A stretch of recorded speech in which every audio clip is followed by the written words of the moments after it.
জনিকে হত্যা করার জন্য একটাই গুলি যথেষ্ট ছিল। এই মাঠে জনিকে 16টা গুলি করে হত্যা করেছে। যারা প্রশাসনে চাকরি করত তারা দালালি করতে করতে কোন সময় মানুষ থেকে পশুতে রূপান্তরিত হয়েছিল তারা মনে নিজেও জানতো না।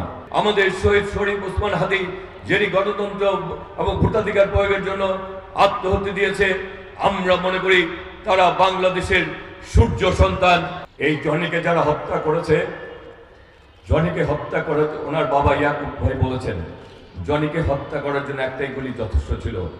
ওই পশুরা এই মাঠে জনিকে 16টা গুলি করে হত্যা করেছে। তার মানে সেই সময় যারা প্রশাসনে চাকরি করত তারা দালালি করতে করতে কোন সময় মানুষ থেকে পশুতে রূপান্তরিত হয়েছিল তারা মনে নিজেও জানতো না। তেমনি তারা আমাদের অনেক হাজার হাজার সহযোদ্ধাকে গুলি করে হত্যা করেছে। আমাদের অনেক সহযোদ্ধাকে আমরা হারিয়েছি। অনেক সহযোদ্ধাদের জীবন স্বপ্নগুলি তারা পঙ্গু হয়ে নষ্ট হয়ে গেছে। অনেক সহযোদ্ধাদের রক্তের ঋণের কাছে আমরা দায়বদ্ধ।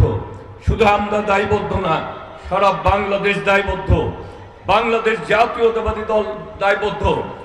আমরা আমাদের রক্তের বিনিময়ে আমাদের আদর্শকে প্রতিষ্ঠা করার মাধ্যমে বাংলাদেশের মানুষের ভোটাধিকার, গণতন্ত্র, বাক স্বাধীনতা এবং আমাদের জাতীয়তাবাদী আদর্শকে বাস্তবায়ন করে ইনশাল্লাহ আমরা আমাদের সেই সহযোদ্ধাদের রক্তের ঋণ ইনশাল্লাহ আমরা শোধ করব। এদেশের জন্য যারা শহীদ হয়েছেন, এদেশের যারা জন্য যে সকল সহযোদ্ধারা নিজেদেরকে বিলীন করে দিয়েছেন, যে সকল সহযোদ্ধারা জুলাই আগস্ট গণ অভ্যুত্থানে ছাত্র জনতা রক্ত দিয়েছে, আমাদের শহীদ শরীফ ওসমান হাদি যিনি গণতন্ত্র এবং ভোটাধিকার প্রয়োগের জন্য আত্মহত্যা দিয়েছে, আমরা মনে করি তারা বাংলাদেশের সূর্য সন্তান। তাদের রক্তের বিনিময়ে বাংলাদেশ আবার একটি বিএনপির চেয়ারম্যান জনাব তারেক রহমানের আগামী পরিকল্পনা যে বাংলাদেশ উনি করতে চান, সেই বাংলাদেশকে আমরা সকলে মিলে ইনশাল্লাহ বাস্তবায়ন করব।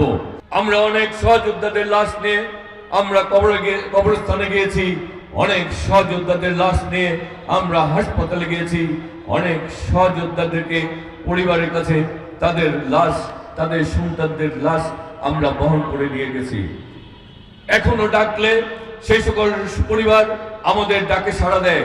অনেক এখনো যখন আমরা সেই সকল সহযোদ্ধাদের পরিবারের কাছে যাই, তাদের বাবা মারা, তাদের সন্তানরা আমাদের কাছে ছুটে আসে।